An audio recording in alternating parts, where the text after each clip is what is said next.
तुम्हाला असं कधी छोट्या छोट्या गोष्टींचं टेन्शन येतं का हो? मला खूप जास्त येतं. नमस्कार, मी रोहिणी स्वागत करते तुमचं सगळ्यांचं आजच्या नवीन ब्लॉगमध्ये. तर आता आजचं टेन्शन म्हणजे 2 दिवसापासून सगळी तयारी केली आहे मी. काल मी मेहंदी सुद्धा काढली आहे. फ्रेंड काढते एक छान मेहंदी, तर तिच्याकडून काढली ही बघा अशी मेहंदी आणि खूप सुंदर रंगली आहे ती. तर तो एक आनंद होता मला की मेहंदी खूप छान काढली आणि खूप छान रंगली आहे. ते झालं सॉल्व. इकडून तिकडून ज्वेलरी मी काही आणली, काही माझी पहिली आहे, दाखवते मी थोड्या वेळाने. तर ती तयारी झाली आहे. मेकअप आर्टिस्ट फायनल झालेली आहे. प्लस फोटोग्राफर पण फायनल आहे. आता टेन्शन याचं आलंय, मध्येच पाऊस आला तर काय करायचं? म्हणजे जीव असा एवढा एवढा होतोय. काल पाऊस आला ना संध्याकाळी 4-5 वाजता आणि आज असं सकाळपासून असं झालंय की आज नको यायला, आज नको म्हणजे पाऊस यायला पाहिजे, पाऊस यायलाच पाहिजे कारण गरज आहे सगळ्यांनाच पावसाची. पण असं वाटतंय की तेवढ्या वेळेत नको यायला, आधी येऊन जा नंतर ये, तेवढ्या वेळेत येऊ नको असं असं मनातून वाटतंय. आणि अजून मला गजरे आणायचे आहेत, फुलं आणायचे, छोटी छोटी तयारी म्हणजे ते दोरा वगैरे नाही का, ते सगळं आता मी घेऊन येते. सकाळी आज मुलांचा डबा केला ना की लागलीच पोळी भाजीचा एक्स्ट्रा करून घेतलं सगळं लगेच, कारण म्हटलं तो नको ताण परत. आता फ्रेश वगैरे झाली आहे, देवपूजा वगैरे करायची अजून. म्हटलं एकदा फुलं घेऊन येते, मग देवपूजा वगैरे करते आणि मग बाकीची तयारी. चला.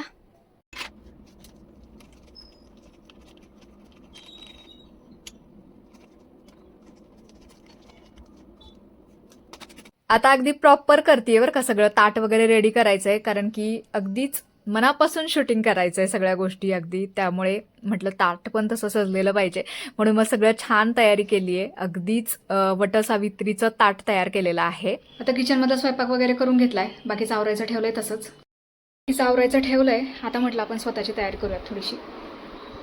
बांगड्यांमध्ये कन्फ्युजन आहे. याच्यामध्ये हिरव्या टाकायच्या, या 3-3चा सेट आहे असा.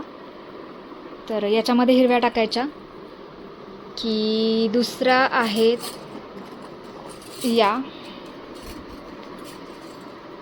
दुसऱ्या आहेत याच्यामध्ये टाकायच्या. बघू आता काय होतंय ते. मला तरी वाटतंय इयरिंग्स हे घालावेत, कारण याला खालून झुमके पण आहेत आणि हे असं कानवेलसारखं येतंय वरती. बघूयात आता. दिवशी मी तुम्हाला दाखवला ना तो आणलेला सेट मी, आणि हा माझा आधीचा सेट आहे, मोती टाईप आहे. हे 2मध्ये येतं, हे चोकरमध्ये येतं आणि हे असं लॉंग आहे याला. बघूयात आता कसलं वेअर करायचं आहे ते. तर आपल्या मेकअप आर्टिस्ट आलेले आहेत, तर चला चहा नाश्ता वगैरे करते मी. त्यानंतर मग आता ब्लाऊज वेअर करायला आली आहे फायनली. आता इथे तयारी सुरू झाली आहे. ती पण तिचा सेट लावून घेते आहे आणि मी पण इथे कॅमेरा सेट करून घेतले. म्हटलं काहीतरी BTS आपल्याला शूटिंग करायला पाहिजे ना.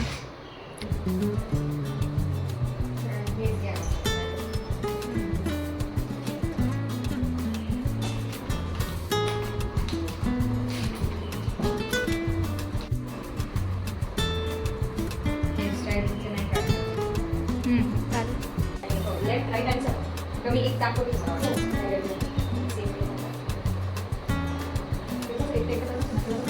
हो हो, खूप प्रॉब्लेम येतात बाबा पण शूट करताना. मी आता नाही का थोडंसं आता करायला लागले ना.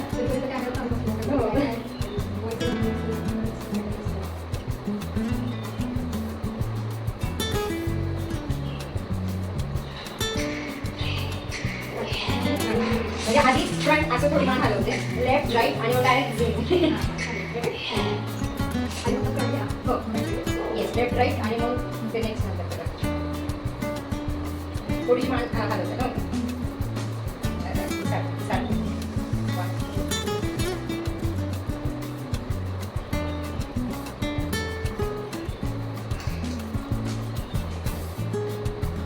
घरातली कामं आणि वेळ खूप जातो.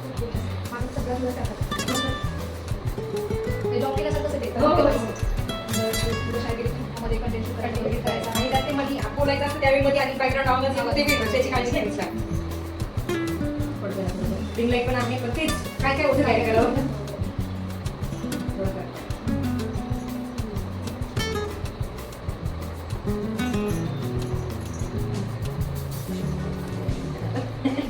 आता कंटेंट क्रिएटर म्हटल्यानंतर थोडासा उशीर होतोच आहे, कारण की आपल्याला काही क्लिप्स घ्यायच्या असतात, BTS घ्यायचे असतात, त्या हिशोबाने सगळं चालू आहे, त्यामुळे थोडासा उशीर होतोय. आणि त्यामुळे मग आम्ही ना त्याच प्लॅनिंगने ना ती थोडी लवकर आली होती आणि आमचं टायमिंग जे होतं ते 3:30-4चा टायमिंग होतं शूटिंगचं. तसं तर ती मग 1च्या दरम्यान आली होती आणि मग अशा पद्धतीने मेकअप सेट वगैरे करायला ठेवला आणि नंतर हेअरस्टाईल करायला घेतली. मी सगळं तिच्यावर सोपवलेलं होतं, अगदी डोळे बंद करून, कारण की मी तिचं पेज बघितलं होतं आणि खूप सुंदर काम करते ती. त्यामुळे आपलं मध्ये मध्ये करण्यापेक्षा, मी एखादा लुक तिला शेअर करण्यापेक्षा मी पूर्ण तिला म्हणजे 2-3 साड्याही दाखवल्या होत्या, तर त्यातली तिने सिलेक्ट केली साडी कुठली आपण हे करूयात फायनल. त्यानंतर मग हेअरस्टाईल आणि त्यानंतर मग सगळं तिच्यावरती डिपेंड होतं की तुला जसं करायचं तसं तू करू शकते. फायनली सगळी तयारी झालेली आहे, लोकेशनला जाऊन पोहोचलोय. व्हिडिओ कसा बनवलाय, BTS सुद्धा शूट केलेले आहेत, फायनल लुक तुमच्यासोबत शेअर करणार आहे. तोपर्यंत आजचा व्हिडिओ आवडला असेल तर लाईक, कमेंट, शेअर करा आणि उद्याचा व्हिडिओ बघायला अजिबात विसरू नका.